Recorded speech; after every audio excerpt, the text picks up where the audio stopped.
प्रेमी ही निकला कातिल। शव मिलने से मच गई थी सनसनी। जनपद जौनपुर के नगर कोतवाली के वाजिदपुर तिराहे के पास झील के किनारे झाड़ियों में सूटकेस में मिले महिला के शव की शिनाख्त कर ली गई है। पुलिस ने घटना का खुलासा करते हुए शुक्रवार की देर शाम आरोपी को जौनपुर जंक्शन से गिरफ्तार कर चालान कर दिया। पुलिस की जांच में पता चला कि मामला प्रेम प्रसंग का है। प्रेमिका की हत्या करने के बाद प्रेमी अपने घर वाराणसी चला गया था। वहां उसने सिर मुड़वाकर गंगा स्नान कर 3 दिन घर पर रहा। वह केरल भागने की फिराक में था। Additional SP city Arvind Kumar Verma ने शनिवार को कोतवाली में बताया कि वाराणसी के रोहनिया थाना क्षेत्र के मूडादेव टिहरी निवासी अनन्या साहनी 23, पुत्री जय कुमार निषाद का अपने गांव के ही युवक विशाल साहनी 22 से साल 2019 से प्रेम संबंध था। इस दौरान घर वालों के दबाव में अनन्या की शादी कहीं हो गई थी, लेकिन वह पति का घर छोड़कर अपने मायके में आकर रहने लगी। इस दौरान दोनों का प्रेम संबंध जारी रहा।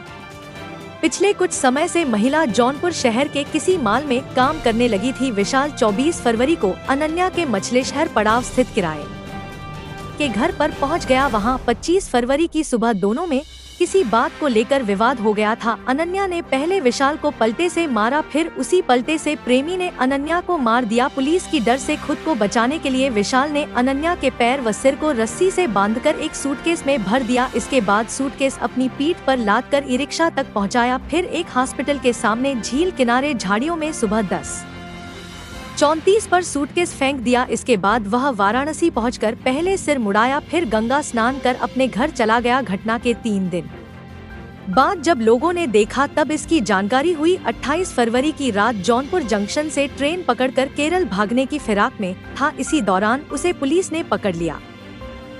किस तरह से पूरे घटनाक्रम को अंजाम दिया गया? 28 तारीख को कमला हॉस्पिटल के सामने एक महिला की एक बैग में लाश मिली थी। तत्काल इस संदर्भ में कोतवाली पुलिस ने अपनी कार्रवाई शुरू की। इसमें सबसे पहली समस्या ये थी कि महिला की पहचान सुनिश्चित नहीं थी। कोतवाली एसएचओ और उनकी टीम ने मिलकर पहले उसकी पहचान सुनिश्चित की। इसके बाद उस पूरी कहानी के बैकग्राउंड में गए और उन्होंने 6-7 घंटे के अंदर लगभग पहचान सुनिश्चित करते हुए अन्य कार्रवाई अमल में लाई। ये पूरी घटनाक्रम इनके प्रयास से 24 घंटे के अंदर हम लोगों ने उसकी पहचान महिला की सुनिश्चित करते हुए अभियुक्तों की गिरफ्तारी समेत सारी कार्रवाई पूरी की है। इसके लिए ये बधाई की बात है। किस तरह से घटना को अंजाम दिया गया था? ये महिला और पुरुष का पिछले कई वर्षों से संबंध था। ये बताया जाए, इन्होंने पूछताछ में बताया है कि 2019 से इन लोगों का आपस में संबंध था। बीच में महिला की शादी भी हुई थी, लेकिन इस संबंध के चलते वो विवाह विच्छेद हो गया था और ये संबंध इनका आपस में कंटिन्यू था।